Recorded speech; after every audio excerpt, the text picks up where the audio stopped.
Assalamualaikum warahmatullahi wabarakatuh. Bismillah walhamdulillah wassalatu wassalamu ala Rasulillah Sayyidina Muhammad ibn Abdillah wa ala alihi wa sahbihi wa mawalah. Hadirin pemirsa dimanapun Anda berada, kali ini kita akan membahas tentang fenomena yang baru saja hangat terjadi. Masalah apa? Ya, ini masalah tuntutan hak buruh dan pekerja di Indonesia yang dilakukan secara serentak kemarin di beberapa ibu kota yang saya kira cukup mencekam. Mengapa ini terjadi? Pertama kali kita akan membahas mengapa itu terjadi. Yang pertama, karena faktor kepemimpinan. Mengapa demikian? Al-Quran memberikan kepada kita tuntunan bahwa agama ini adalah agama yang sempurna.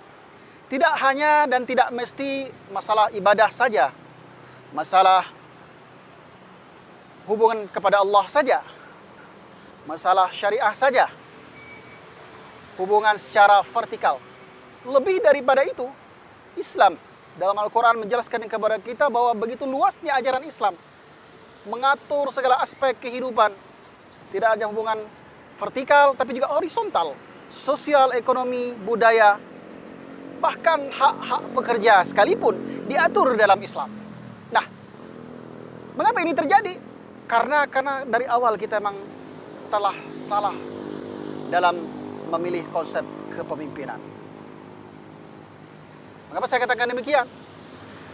Ada lebih dari 30 ayat Al-Quran membahas tentang kepemimpinan.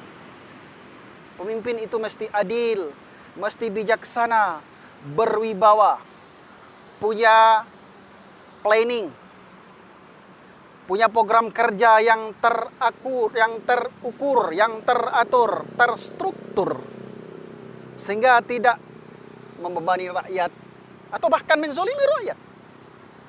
Kita sering mendengar ada pesan khatib di dalam setiap khutbah. Innallaha ya'muru bil 'adli wal ihsan wa ita'idil qurba wa yanha 'anil fahsya'i wal munkari wal baghi.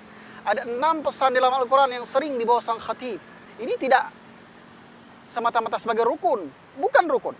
Tapi pesan ini sering dibacakan oleh seorang khalifah, pemimpin yang sangat adil di muka bumi setelah Khalifah Umar bin Khattab, yaitu Umar bin Abdul Aziz. Dalam khutbah beliau mengingatkan tentang pemimpin mesti adil. Beliau sering mengutip ayat ini yang artinya sesungguhnya Allah memerintahkan kepada kalian bil adl, berlaku adil. Untuk siapa? Pemimpin. Wal ihsan, berbuat kebaikan. Ihsan ini nilainya adalah ibadah kita kepada Allah. Kita menyembah Allah, beribadah kepada Allah, melihat atau tidak, kita merasa dilihat dan diawasi oleh Allah. Itu ihsan. Kemudian wa ita'idil qurba, berbuat baik kepada kerabat kita. Handai taulan tetangga, kiri kanan, keluarga dan seterusnya. Wal yatama, orang yatim, orang miskin, orang fakir, dan seterusnya. Artinya, ayat ini menjelaskan kita tentang hubungan antara seorang pemimpin dengan rakyat. Itu jadikan utama. Kemudian yang kedua, ibadah malah. Di tempat yang kedua, ihsan. Dalam sebuah hadis yang cukup panjang, Rasulullah bersabda, ada 7 pemuda yang Allah beri naungan di hari kiamat. Yang tidak ada naungan kecuali 7 ini. Karena ketika mahsyar, matahari berada sekitar sejengkal dari kepala, panas sungguh luar biasa. Tidak ada yang mendapat naungan selain Allah beri kepada 7 anggota, 7 golongan ini. Yang pertama, imamun adilun. Yang kedua, baru yang kategori lain, orang soleh, orang bertakwa, para ulama, dan seterusnya. Mengapa posisi pemimpin adil ditekankan pada urutan pertama? Begitu pentingnya sebuah kepemimpinan. Mengapa? Karena memang betul-betul kepemimpinan ini pengaruhnya sangat luar biasa. Jika pemimpin kita salah pilih, maka akan rusak moral, rusak generasi, rusak agama, rusak sosial, rusak politik, rusak ekonomi.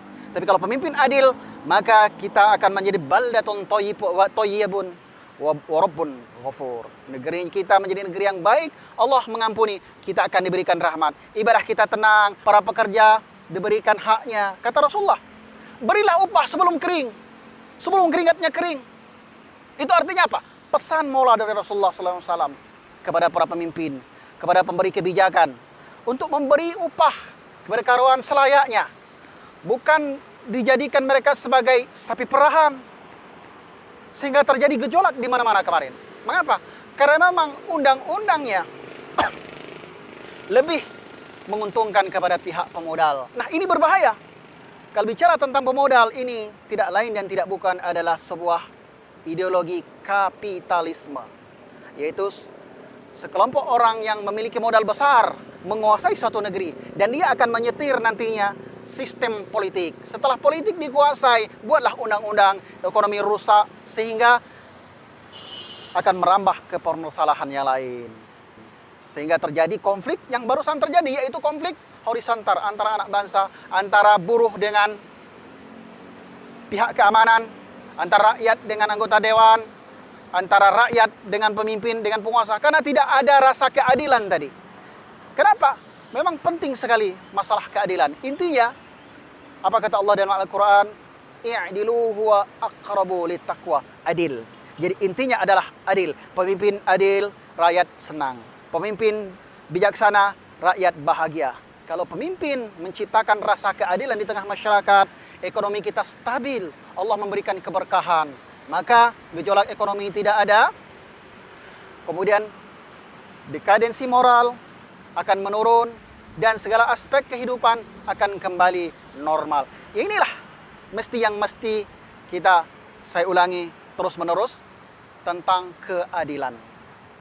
Karena ketika Umar bin Khattab diberi sebuah pilihan, satu doa yang kira-kira Allah kabulkan dan hanya tersisa satu doa itu, doa apakah yang akan kau minta? Maka Umar berkata, aku akan meminta supaya Allah memberikan seorang pemimpin yang adil. Begitu banyak Al-Quran bahas tentang konsep keadilan.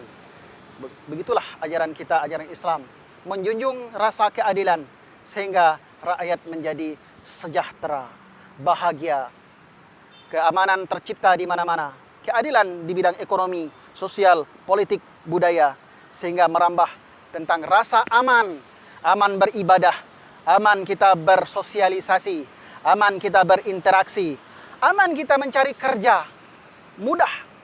Tapi kalau rasa keadilan tidak ada, maka yang muncul adalah kezoliman, huru-hara, konflik horizontal, seperti yang baru saja terjadi.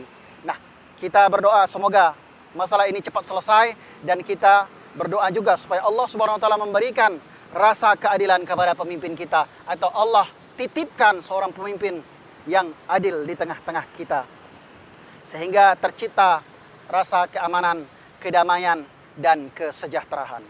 Wabillahi taufiq wal hidayah. Wassalamualaikum warahmatullahi wabarakatuh.